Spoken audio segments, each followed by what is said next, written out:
అసలు ఒప్పేసుకోవచ్చు కదా! నీకు లక్ లేదని, నీతో ఎవరో ఉండరని.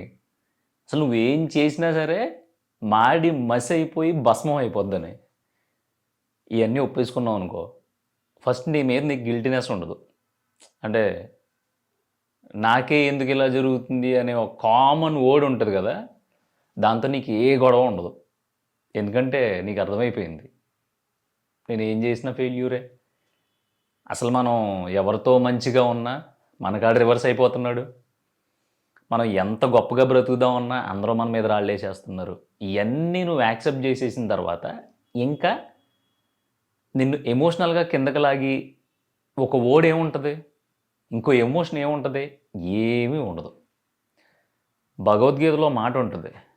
అదేంటంటే నార్మల్‌గా ఫ్రెండ్లీగా చెప్తాను. నువ్వేమీ బలహీనుడు ఏం కాదు. అంటే నువ్వేమి ఎర్రిపప్పవేం కాదు. పరిస్థితులే బలహీనంగా ఉన్నాయి. అంటే నువ్వు ఒక పని చేద్దామని వెళ్ళినప్పుడు ఆ పని చేద్దామని నువ్వు 100% రెడీగా వెళ్ళావు. కానీ అక్కడ ఉండే పరిస్థితి అనుకూలించలేదు. సో అది నువ్వు చేయలేకపోయావు. దాంతో నువ్వు ఓడిపోయావు. లేదంటే ఏదో ఒకటి నష్టపోయావు. ఫర్ ఎగ్జాంపుల్ ఒకళ్ళతో నువ్వు మంచిగా ఉన్నావు. ప్రతిసారి అందుబాటులో ఉన్నావు. నీకు ఎంతవరకు అయితే బెస్ట్ చేయగలవో వాళ్ళకి ఆ బెస్ట్ చేసుకుంటూ వెళ్తున్నావు. కానీ అవతల ఏమైంది? వాళ్ళేమో దేశాలను వేసేద్దాం అనుకునే క్యాండిడేట్లు. ఇది కాదు అసలు మనం దోచేద్దాం అనుకునే క్యాండిడేట్లు. అవసరానికి వాడి ఇసిరేసే క్యాండిడేట్లు. సో అప్పుడు ఆ పరిస్థితిలో తప్పు నీదా అవతలోడిదా? లేదంటే అక్కడ పరిస్థితిదా అంటే ఆబ్వియస్గా అవతలోడిది, అక్కడ పరిస్థితిది. ఎందుకంటే నువ్వు ఎవరికైతే ఇంపార్టెన్స్ ఇవ్వాలో మేబీ వాళ్ళకి ఇంపార్టెన్స్ ఇవ్వలేదు అంతే. దానివల్ల మళ్ళీ నువ్వు ఒక రిలేషన్లో లేదంటే ఒక ఫ్రెండ్షిప్లో వాట్ ఎవర్ ఇట్ ఈస్ ఒక కనెక్షన్లో ఓడిపోయావు. ఆ ఓడిపోవడానికి నువ్వు చేసిన ప్రయత్నం కారణం కాదు. అవతల నుంచి వచ్చిన రియాక్షను, ఆ టైము, నీ సెలక్షను, వీటిలో ఎక్కడో చిన్న మిస్టేక్ వచ్చి అక్కడ నువ్వు ఊడిపోయావు. అంతేగాని నువ్వేది ఖాళీగా కూర్చుని అసలు నువ్వు ఏమీ చేయకుండా, అసలు ఏమీ ఆలోచించకుండా, దేని గురించి ప్లాన్ చేయకుండా అసలు నీ స్వయంకృతాపరాధం అంటారు చూసావా, దాంతో ఓడిపోయావు అనుకో, అప్పుడు ఫీల్ అవ్వాలి. అరే నేనేమో అక్కడ ఆ షాప్లో 100 రూపాయలు దొబ్బేద్దామని వెళ్ళాను, అలా అందరికీ తెలిసిపోయింది, నేను ఓడిపోయాను, ఇప్పుడు ఆ దొబ్బేయడంలో దోచుకోవడంలో ఓడిపోయాను అని నీకు నువ్వు ఫీల్ అయ్యావు అనుకో, అదొక అందం. ఎందుకంటే నువ్వు దొంగతనం చేయడానికి వెళ్ళావు, నీ ఇంటెన్షన్ కరెక్ట్గానే ఉంది, అక్కడ ఓడిపోయావు నువ్వు. ఎందుకంటే పరిస్థితి అక్కడ అనుకూలించలేదు. నువ్వు ఒక తప్పు చేయడానికి వెళ్ళినప్పుడు ఓడిపోయావు అనుకో, బాధపడలేదు. తప్పు చేద్దాం అనుకున్నావు, దొరికేసి అనవసరంగా ఎదవలం అయిపోయాం, కనీసం చేయకుండా ఉంటే బాగుండేది అనే రియలైజేషన్ ఓకే. కానీ నువ్వు సాలిడ్గా హ్యాపీగా ఒక క్లియర్ సోల్లా ఉన్నావు. నీ వరకు నువ్వు నీకు కావాల్సింది అవతల దగ్గర నుంచి లాక్కోవడం కాకుండా ఎలా సంపాదించుకోవాలనే ప్రాసెస్లో ఉన్నావు. ఈ ప్రాసెస్లో ఉన్నప్పుడు ఓడిపోతే ఏంటి, గెలిస్తే ఏంటి? గెలిచినా ఓడిపోయినా పెద్ద డిఫరెన్స్ ఏముంటుంది? గెలిచినా చెప్పుకుంటారు, ఓడిపోయినా చెప్పుకుంటారు. కాకపోతే ఓడిపోతే ఏంటంటే జనానికి చాలా కిక్ వస్తుంది కాబట్టి మనం ఓడిపోతే కొంచెం ఎక్కువగా చెప్పుకుంటారు. ఓడిపోయాడు అంటాడు తెలుసా, నాకు ఎప్పుడో తెలుసు అని ఎలా ఎంటర్టైనింగ్ ఫీల్ అవుతారు. అదే గెలిచామనుకో, మొన్న ఆడు గెలిచాడు కానీ కొంచెం కష్టపడ్డాడులే ఏదో అని చెప్పి ఆడేదో మనకి రోజు ట్రైనింగ్ ఇచ్చినట్టు ఫీల్ అవుతూ ఉంటాడు.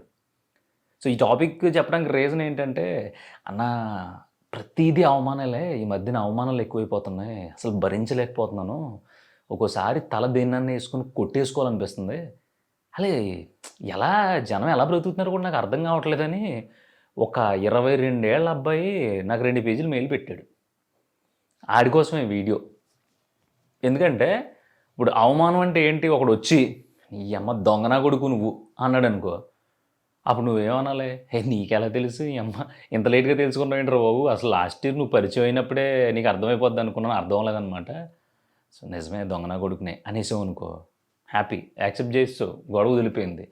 ఇంకొకటి ఎవడో ఏం పీకలేవురా నువ్వేంటి నీ వల్ల ఏమవుద్ది ఏక నువ్వు అన్నాడు అనుకో, నేను నీ ఏక ఆ ఏక కదరు, నేను కాకేకనే, చాలా తేలిగ్గా ఉంటాను, ఉప్పు అంటే ఊస్తే వెళ్ళిపోతాను, నాతో నీకు ఎందుకు చెప్పు అని చెప్పి వెళ్ళిపోయావు అనుకో, అక్కడ కూడా నువ్వే గెలిచినట్టు.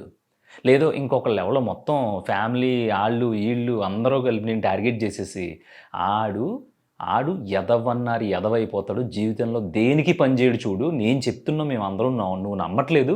నీ కొడుకుని నీ కూతుర్ని నువ్వు వెనకేసుకొస్తున్నావు, ఎందుకు పనిచేయరాళ్ళు? మా ఊళ్ళు చూడు ఎరగదీసేస్తున్నారు వెనకాల. మా ఊళ్ళో ఉండాల్సిన పావల లక్షణమైన మీ ఎదవలిద్దరిలో ఉందా? ఎందుకు కొడుకుని కూతుర్ని అన్నారు? అసలు దేనికన్నా పని చేస్తారని ఎవడన్నా అన్నాడు అనుకో, మీరు చెప్పండి. మీరు ఇంత మాట అనేసారేంటి? నేను ఇంకా పోరంబోకులు అనుకున్నాను. వాళ్ళు మీరు ఎదవలు అంటున్నారేంటి? పోరంబోకులు అని తిట్టండి, ఎందుకంటే వాళ్ళ గురించి నాకు తెలుసు.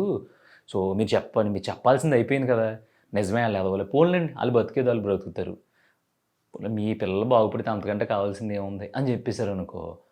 ఇలా అవతలోడు చెప్పే మాటని మనం అవమానంగా తీసుకోకుండా దాన్ని మనం యాక్సెప్ట్ చేసి నిజమే మీరు చెప్పింది అని ఆడి మొహం మీద చెప్పగలిగితే అవతలోడు కుమిలి ఏడ్చేస్తాడు. ఇంకొకసారి ఎప్పుడు కూడా మన దరిదాపుల్లో మన గురించి నువ్వన్నట్టు అవమానంగా ఎప్పుడు మాట్లాడు.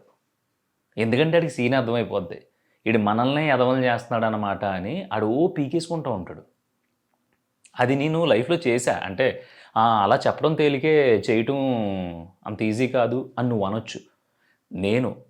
ఎస్పెషల్గా నేను ఇలా యూట్యూబ్లో మాట్లాడడం మొదలుపెట్టిన తర్వాత ఎవరో తెలుసున్నోళ్ళు ఒక బర్త్డే ఫంక్షన్కి, కొంచెం పెద్దోళ్ళ ఆ బర్త్డే ఫంక్షన్ పిలిస్తే నేను వెళ్తే అందరూ మాట్లాడుతున్నారు, నేను వెళ్ళాను. సాదాసీదా వెళ్ళి భోజనం చేస్తూ ఉంటే ఒక గ్రూప్ ఆఫ్ పెద్దోళ్ళు, ఒక 5-6 నుంచి భోజనం చేస్తున్నారు. భోజనం చేస్తాను, పిలిచారు, పృథ్వీ ఏం చేస్తున్నావు, ఏంటి మధ్యన ఎర్రదీసేస్తున్నావు అంటే యూట్యూబ్లో సొల్లు కబుర్లు బాగానే చెప్తున్నావురా అన్నాడు. నేను అన్నాను, ఇప్పుడు దాకా ఈ 5 మీరు ఒక్కైనా తెలివైనానండి, సొల్లు కబుర్లు అన్నారు, బాగానే ఉంది, అదేలేండి ఏదో ఒకటి చెప్పాలి కదా, తప్పదు కదా, ఇంతకీ మీరేం చేస్తున్నారు ఇక్కడ అన్న. అంటే ఏం లేదు, సరదాగా మాట్లాడుకుంటున్నాం, చాలా రోజులు అయింది కదా, ఇంకేముంది కుమ్మే, ఎప్పుడో తెలుసు నువ్వు ఉద్యోగాలు అయ్యి ఎలాగబెట్టవు, అలా గాలి తిరుగుతూ ఉంటావు అని, ఇంకేంటి మరి అన్నారు. ఏముందిలేండి మీరు సొలుగోబులు కానివ్వండి, ఏదో చెప్తున్నారు కదా వాళ్ళకి, అది అయిన తర్వాత మన ఇద్దరం మాట్లాడుకుందామని వచ్చేసాను నేను. అక్కడి నుంచి వచ్చేసిన తర్వాత ఒక 5-10 నిమిషాలు నేను ఎటు వెళ్ళినా సరే, ఎవరైతే నాతో పర్సన్ ఒక మాట అన్నాడో ఆడి తప్ప మిగతా వాళ్ళందరూ నా వంక చూస్తూనే ఉన్నారు. చూస్తూనే ఉండి లాస్ట్లో ఆ గ్రూప్ ఆఫ్ పీపుల్లో వేరే ఆయన వచ్చి అన్నాడు, అది కాదు, ఆయన పెద్ద ఆయన కదా, ఏదో అన్నాడే అనుకో, నువ్వు అలా అనకూడదు కదా అంటే, నేనేమన్నానండి, ఇప్పుడు నేను మాట్లాడి సొల్లు కబుర్లు అయితే ఆయన మాట్లాడి మీతో సొల్లు కబుర్లే కదా, నాకు అలా అనిపించింది చెప్పేశాను, నేనేం తిట్టలేదు కదా ఆయన్ని. సొల్లు కబుర్లు అనేది ఆయనకి చాలా చిన్న పదం, సో నాకు కూడా అది చిన్న పదంలాగా అనిపించింది, సో అనేసాను. అవును నిజమే, నేను సొల్లు కబుర్లు చెప్తున్నాను, మీరు కూడా చెప్తున్నారు కదా, చెప్పుకున్నాక రండి మనం మాట్లాడుకుందాం అన్నాను. అయిపోయింది కదా అంటే ఆయన 5 నిమిషాలు నవ్వాడు. ఆడికి అలాగే అవ్వాలి, కనిపించిన ప్రతి ఒక్కడిని ఏదో ఎర్రిపప్పని చూసినట్టు చూస్తూ ఉంటాడు, బాగానే ఇచ్చావు అన్నాడు అని. ఈయన నాతో ఒక కాంప్లిమెంట్ టైప్ ఆఫ్ కాన్వర్జేషన్ చేసినప్పుడు నేనేం అక్కడ మురిసిపోలే, అక్కడి నుంచి సైలెంట్గా వచ్చేసాను. అలా కాకుండా నేను కూడా ఈయనతో మాట కలిపి, నిజమేనండి ఆయన గురించి చాలామంది అంటున్నారు, అందుకే దోల తీరింది మొహం మీద అనేసాను, మామూలుగా ఉండదు మనతో అని గొప్పలు చెప్పుకోవాల్సిన అవసరం నాకు అక్కడ లేదు. నా క్లాష్ ఎవరితోని లేదు, నా డిస్కషన్ ఎవరితోని లేదు. అక్కడ ఒకటి పిలిచి మనల్ని ఒకటి అన్నాడు అన్నప్పుడు అక్కడ మనం యాక్సెప్ట్ చేసి అక్కడ మనం ఏం చెప్పాలో చెప్పేసి వచ్చేసాం అనుకో, దాని గురించి ఆలోచించాల్సిన అవసరం ఉంటుంది. అంతేగాని ఆడలా అన్న తర్వాత నేను భోజనం ప్లేట్ అక్కడ పాడేసి, అమ్మ అనవసరంగా ఈ ఫంక్షన్కి వెళ్లకుండా ఉంటే సరిపోదును, 4-5 పెద్ద మనుషుల మధ్యలో నన్ను పిలిచి సొల్లు కబుర్లు చెప్తున్నావు, నువ్వు అసలు గాలికి తిరుగుతున్నావు, నువ్వు ఉద్యోగాలు చేయవని నాకు ఎప్పుడో తెలుసు, నువ్వు నెక్కర వేసుకోకుండా బోసుముడ్డితో మస్తు అందులో తిరిగినప్పుడే తెలుసు అని ఎవడో ఏదో అన్నాడని చెప్పి దాని గురించి పీకేసుకున్నావు అనుకో, ఏమన్నా ఉపయోగం ఉంటుందా?